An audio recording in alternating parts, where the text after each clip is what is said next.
A couple of months back, I was being interviewed on a radio show, and the host asked me a critical question about education, because I was fronting that education is not necessarily the key. It is not the only key. That's what I was saying. And he asked me a question. He said, Lawrence, if your son comes back home with a report card that is not rosy, it's not a good one, are you going to be happy? Are you going to be happy about that situation? What are you going to tell him? And the answer I gave him is that if my child comes back home and he has a bad report card, I will know, first of all, that did he do his best capacity? Did he deploy his best? But then the second thing I will know is that probably if he's not academically inclined, then that's not like the end of his life. It's not like he's going to be a failure in life necessarily. I was telling him that our status quo has shaped society and life in such a way that we think, wrongly by the way, that the only thing that is going to make anyone anywhere successful, whether they are academically gifted or not, is through qualifications, through reading books and studying and having academic qualifications. And I say that's not the case. Anyway, in these episodes, I am discussing the importance of teaching children the issue of understanding their uniqueness and their purpose and their meaning and the reason as to why they are here on the face of the earth. So today, let us look at some other nuggets on that topic. Stay tuned.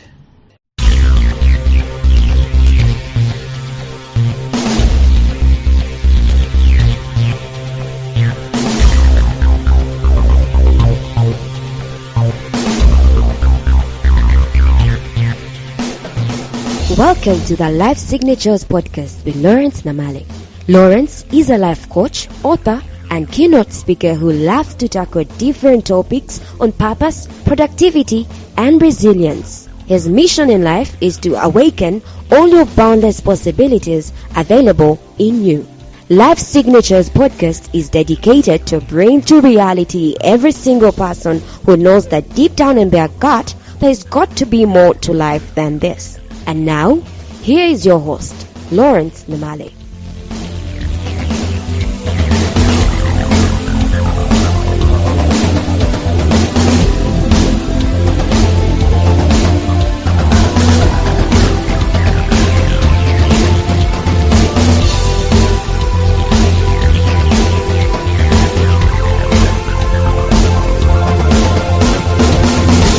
To be honest, the subject of education, just to be sincere, the subject of education is a critical subject. It's going to be critical from the time the human being started giving birth. In other words, education is as critical as the history of mankind. Now the question is, what kind of education? Don't tell me that education is only the one that it deals with books, studies, examinations, graduations, and then qualifications to get a job and interviews and so on. That is not the only kind of education. That's what we are fronting today for the most part. And any other type of education, by the way, is not even called education. Yeah, and it's, just the reason behind it is because probably it's not examined. There's no graduation for it. There's no system that has been dedicated or applied to it and so on. So we don't take it seriously. And when you come to the time when you are employing people, if you've ever been in that unenviable position of a human resource manager trying to find out talent, you will know what I'm talking about. You will know that what you're looking for is not necessarily what has been examined, what has been graduated, so to speak, what has been taught, what has been regurgitated, what has been crammed. No, you're not looking at that only.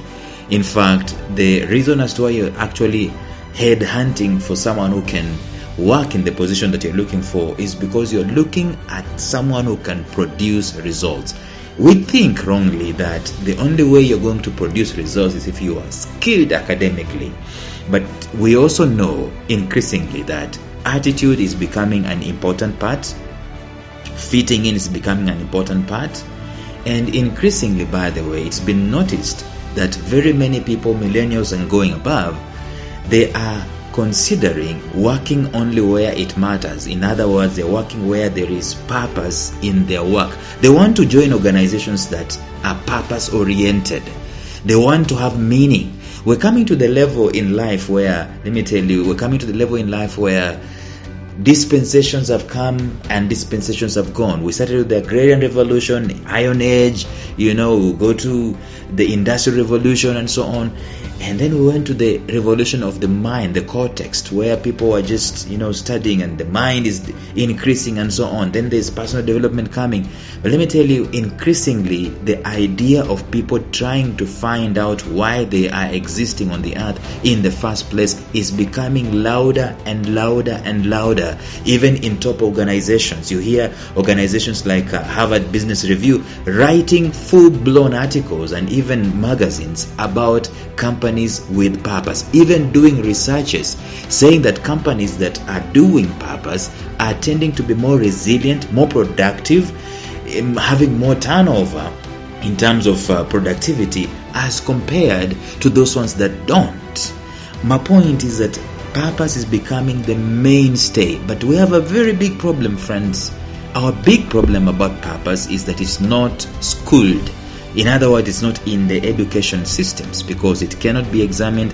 Like I said in the previous episodes, there is no template where every answer for purpose is known. Examinations are fixed. There is an answer. Or, very few places will you find an examination being given where you're supposed to write any answer or reason yourself out or think or critical thinking. But normally you're given multiple choices, you select the right answer. The right angle is 90 degrees. It can never be 36 degrees. And that's what we are teaching. But life is amorphous. Life is not linear. It's not a straight line. It's made up of very many uncertainties and very many things that are not absolutes. And that's where purpose lies. And you cannot invigilate purpose. You cannot examine purpose. You cannot set an examination for purpose. Because every student in your class has a different purpose. And you don't have the correct answer. You cannot say, in other words, if you ask people about their purpose, everyone is supposed to score 100%. There's no one you're going to give them 60 or 50 or 0. Everyone is supposed to score 100%. And that's why purpose is never examined. But we're living in a system, in a world that is requiring people of purpose, and yet we're living in a system, in an educational system that doesn't churn out people of purpose. That is our biggest conundrum, and we've got to solve that conundrum. And the way we solve that conundrum is parents getting serious about purpose discovery for themselves and then for the children. I talked about races in the previous episodes where I said that there are two types of races. There's a race where it's a 100-meter dash. Usain Bolt wins it. Or there's also a marathon where you maybe run in teams, but one guy wins the race and it's only one guy who is given the gold medal. But a relay race is a team race where the whole team gets the gold medal and you pass on the baton to someone else and to someone else and so on and so forth. The question that I'm asking today is this: are we as parents doing this passing on the baton by helping the kids to unearth that which is inside of them? Like the guy I quoted yesterday who said that children are not things to be molded. They're not like clay to be molded, although there's an aspect of that, but they are people to be unfolded into this world. They are mysteries. They are purpose-filled people. And as long as we're not going to look at them as people of purpose, guess what's going to happen? They will not discover their purpose, and then they will start asking, why on earth am I here? Because there are gaps in life. Let me tell you, there are very many gaps in life in terms of work, in terms of jobs, in terms of fulfillment, and some of those gaps are going to be plugged by a life of purpose. You might not necessarily work in an office with a tie, but if you do your purpose, you find that you're transforming this world and you're adding value into this world and you're being paid for it.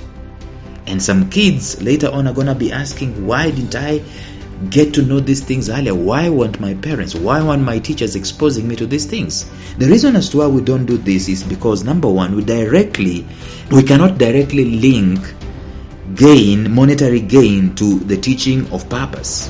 The way you can link mathematics, or maybe say a degree or a diploma, or a PhD or a master's. You cannot link purpose directly to money, a monetary gain scheme, like we link the degrees and the diplomas and the certificates and all these things. That is why we don't teach purpose. We say that where is the money in that thing? The second thing is that we are ignorant of this fact for decades as a society. Like I've just explained, as a society we are so oblivious of purpose and we're ignorant of it. And maybe we don't have many purpose teachers, and maybe ourselves, even ourselves, we do not know what our purpose is. So how are we going to show our kids what their purpose is, or how are we going to help them, to sensitize them about the purpose? And also, it is not the mainstream teaching and not widely acceptable. That's why we don't teach it. And again, purpose might not have the clear path that guarantees certainty in life. You see, when I go to school, there is a clear guaranteed path that I'm supposed to take. You go to school, you get good grades, you qualify, you get a job, and that job gives you money at the end of every month without fail. And even if you retire, you're going to get pension. That is the strategy of the old days. That is the mainstream strategy. Now purpose comes, and purpose is amorphous, where there is no certainty in there. You don't know if you're going to get the clients for this thing that you're doing. You don't know how many clients are going to be, and it's basically a good thing, but we don't see it that way. And so we don't teach purpose because we don't have a clear path that guarantees certainty for us. And then lastly, I think we might not know exactly how we can share this information with our children. We don't know where to start. We don't know what to tell them. We don't know answers to questions that they're going to ask us, and therefore we refrain from teaching them purpose. And that's why I'm doing this series. You'll find in this series that the information, probably I'm being so familiarity breeds contempt. Now that I have the answers, I think it's easy. Maybe that's the case, but you find the answers are very straightforward in teaching children about life of purpose. We just have got to get started, and we've got to get deliberate about it. And the more deliberate we are with this, the more the answers come, and the more we can be able to navigate these murky waters. Let us not disciple our children to live their lives without having meaning, figuring out purpose. And purpose, for example, by the end of the day, purpose is about serving, is about transformation, using the things that you are gifted, the things that you are passionate about, the things that are within you, the things that you have already, things that you love doing. You use those to transform this universe, and you work hard with your purpose. Listen, discovery of purpose is not necessarily a ticket for you not to work hard.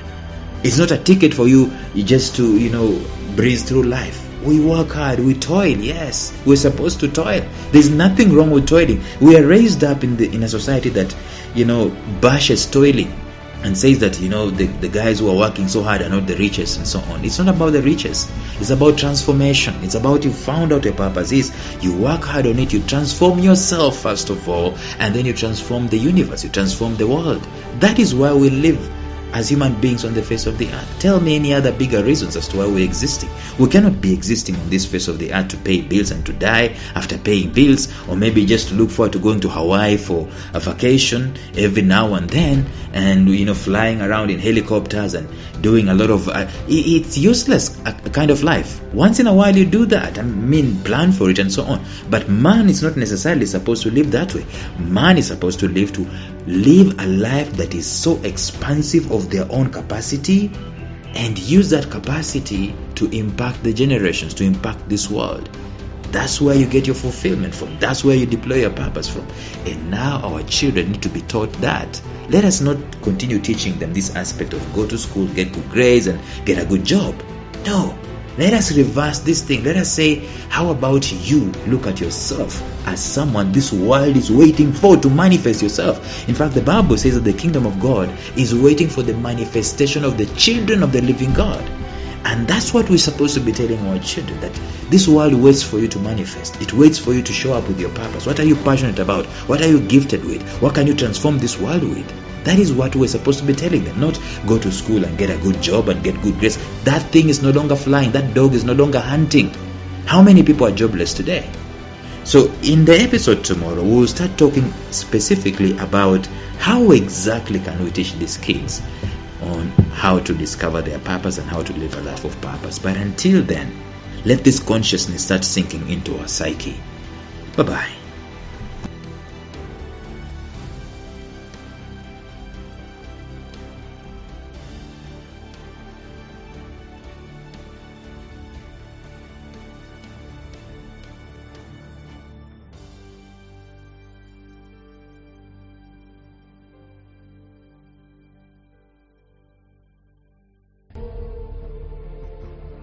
Thank you for listening to Life Signatures Radio. If you enjoyed today's show, subscribe to Life Signatures Radio on iTunes, Stitcher, or visit our website at lifesignatures.libsyn.com. Life Signatures Radio, fresh, clean, and inspiring.